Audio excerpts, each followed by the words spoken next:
Hello and welcome back to Faceless Security, where we explore the world of technology and cybersecurity. Welcome back. So in our last explainer, we really dug into the foundational OT security standard IEC 62443. But here's the thing, a foundation isn't a house. To build a security program that's actually resilient, you need the whole blueprint. And today, that's exactly what we're going to do. We're going to assemble it piece by piece. Let's just start with this quote, because it really hits the nail on the head.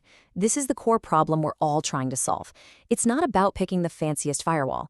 It's about understanding the context. I mean, the stakes in operational technology are just fundamentally different. An IT data breach, it's bad for sure, but a misconfigured setpoint in a chemical plant, that can have catastrophic real-world consequences.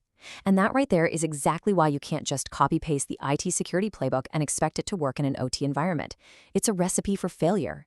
So here's our game plan. We're going to assemble the right building blocks. We'll start by looking beyond just a single standard. Then we'll bring in the expert guidance from NIST 882. After that, we'll give our program a skeleton to hang everything on with the NIST Cybersecurity framework. We'll create an integrated blueprint to see how it all clicks together, learn how to actually measure our progress, and finally, talk about making that crucial shift from a one-off project to a sustainable long-term program. You know, a trap a lot of organizations fall into is picking one framework and just running with it. And while IEC 62443 is an absolutely essential engineering foundation, it tells you what security your systems need, relying on it by itself is kind of like building a house with nothing but the plans for the foundation. You're missing the walls, the roof, the electrical, the whole structure that actually makes it strong and livable. Okay, so let's add our first major component, the guidance. This comes to us from the U.S. National Institute of Standards and Technology, or NIST, and specifically their special publication 800-82. The best way to think about this is as the expert manual. It tells you how to think about OT security, not just what to do. And here's a really key distinction to get your head around: descriptive versus prescriptive. IEC 62443 is prescriptive. It prescribes specific technical requirements you have to meet. NIST 882, on the other hand, is descriptive. It describes the entire landscape for you, the threats, the vulnerabilities, the common architectures. It's like having a seasoned expert sitting next to you, talking you through all the challenges you're about to face. When you put them side by side like this, you can really see how they're meant to work together, not compete. You use IEC 62443 for the deep engineering rigor, defining security levels, your zones, your conduits, and you use NIST 882 for the program management and governance that sits on top of all that great engineering work. One builds a secure system, the other helps you manage the security program around it. And listen, this latest revision from September 2023, it's a huge step forward. It lines up perfectly with the updated NIST Cybersecurity framework. It tackles modern challenges like cloud-connected OT and IIoT, and it brings the threat landscape up to date with lessons learned from major attacks like Triton and Pipedream. But the most important part, the real kicker, it now has explicit mappings to IEC 62443. The authors are basically shouting from the rooftops, hey, use us together. Okay, so we've got our engineering foundation from 62443 and our expert guidance from 882. Now we need a skeleton, a structure to hang it all on, and that skeleton is the NIST Cybersecurity Framework, or CSF. This is what gives your program its shape and its life cycle. Now, take a look at this diagram. The thing to understand about the NIST CSF is that it's not a checklist you just work through once. It's a continuous, repeating life cycle for managing risk. It organizes everything you do in cybersecurity into a handful of core functions that flow right into one another, creating this comprehensive and, really importantly, repeatable process. And here are the 6 core functions. The big news in version 2.0 is that it all starts with govern, setting the strategy and the rules of the game from the very top.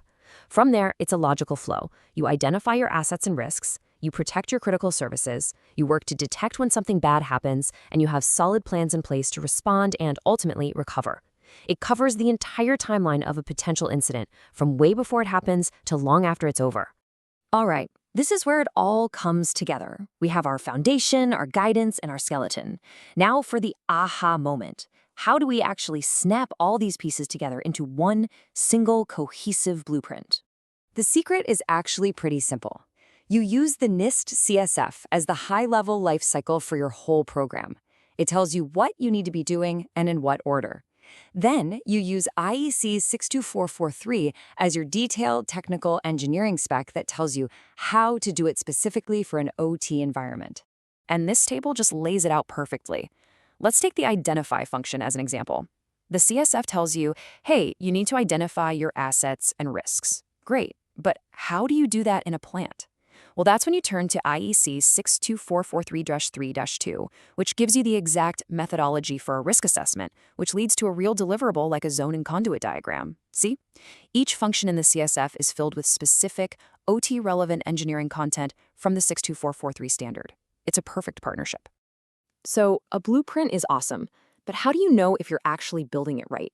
How do you measure your progress? And maybe more importantly, prove to the higher-ups that the program is getting better year after year. For that, you need a yardstick. And in our world, that's a capability maturity model. A maturity model is basically a way to grade yourself against a defined scale. It gets you away from a simple, are we compliant, yes or no, checkbox mentality, and toward a much deeper understanding of how well developed your processes actually are. It helps you answer the question, okay, honestly, how good are we at this stuff? Let's use a really common model, CMMI, just to see how this works. At level 1, you're in initial mode. Security is chaotic, unpredictable. You're basically just fighting fires.